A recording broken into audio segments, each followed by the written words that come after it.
Schizophrenia for me is a life-changing condition that can affect my everyday.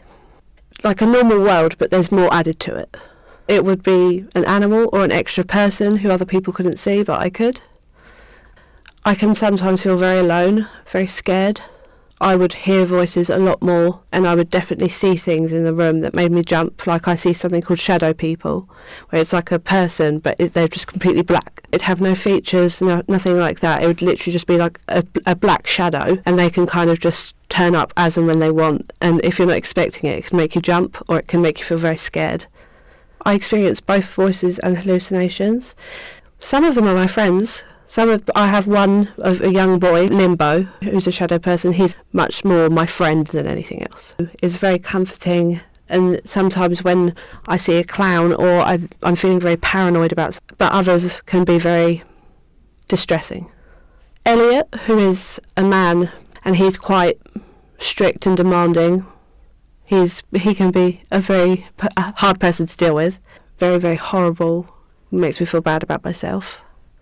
Makes me feel very threatened.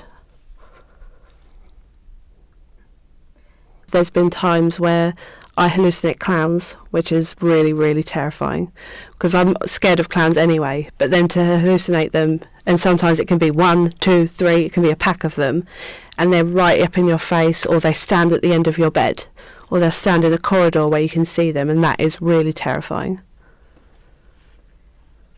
The different voices, it can be young people, elderly people, people my age, men, women, children. It can be anything like that.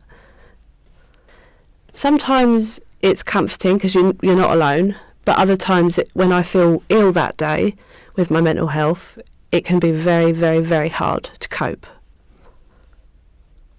There's been quite a few times I'm not able to cope, where the voices and the hallucinations will get so intense that my perception of the world just seems a little bit off balance, and it can be very, very hard to just get up out of bed because your bed feels safer than walking around. It affected me at work because as I'd be serving customers, I would be hearing voices. I would be serving a customer and I'd see a shadow person behind the customer, which would obviously make me jump.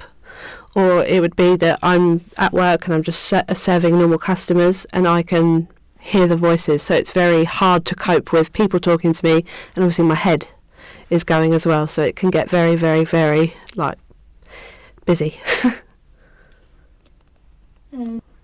When I first started hearing voices and seeing things, I was very confused. I felt very alone, and I confided in my mum about it, saying to her, hey, I hear voices, I'm not well, I'm very depressed.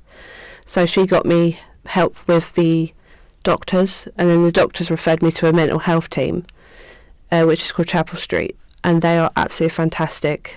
They really helped me. They've helped me grow as a person.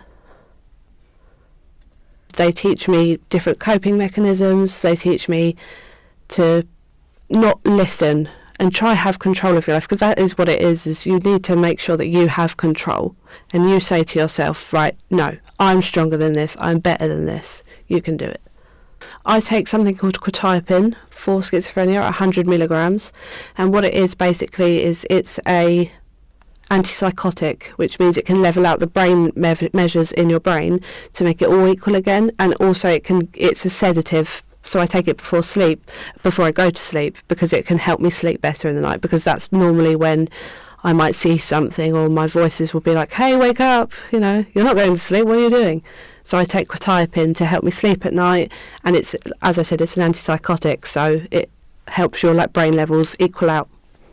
I tried something called metrazapine, and that was the drug made you feel like a zombie. It made you feel more like you just weren't awake, you had no energy, you had no motivation. But because I was used to taking it, I was like, okay, well, this is just what I am. But then when I spoke to my psychiatry team, they were like, hey, no, we'll change it back to quetiapine, because it literally was making me like a zombie. It was nice to be diagnosed with schizophrenia, because it was more so like a clarity in myself. I knew why I was experiencing different things that other people wouldn't.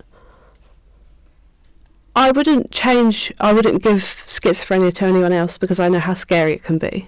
I would rather put it on my back as a shell, because I unfortunately know how it's like, and I wouldn't want anyone else to feel it that way. So I'd rather keep it than pass it on or make someone else have it, because it can be very, very scary. I've just accepted it's part of what it is, part of me now, and it's just how I have to go with my life now. It's more of an understanding in myself now. I understand why I see things, why I hear things, why I can get a little bit more paranoid than others. I try to think that I'm just me, I'm just Charlotte, that's it. But other times I am aware of what's wrong with me and stuff like that. But you cannot, it's not I'm me and schizophrenia, you are you. And you have to remember that. You are your own person. There's stigma is often that we're crazy or we're dangerous or that we're not trusted or that we're a threat, basically. But that's not it at all. It definitely has changed me as a person. It's made me feel strength that I never knew I had, because I have to have strength to carry on, and I have to be able to look after myself, still my family. Some people may feel vulnerable, but I felt strong.